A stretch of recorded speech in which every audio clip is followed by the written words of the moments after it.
மோசேக்கு காண்பித்த அந்த மாதின்படியே ஆண்டவர் சொல்லும் பொழுதெல்லாம் சொல்லுவாரு. என்னென்ன காண்பிக்கிறாரு?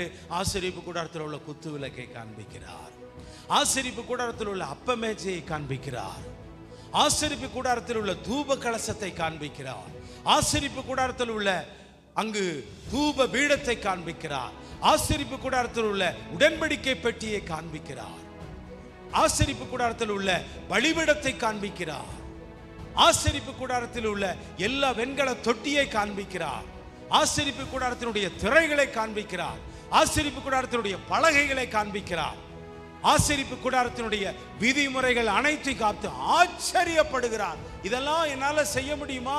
என்னால ஞாபகத்துக்கு வைத்துக் கொள்ள முடியுமா? இவைகளையும் என்னால எழுதினால் கூட என்னால முடியுமா என்ற ஒரு கற்பனையை கூட அவர் எண்ணிருக்கலாம்.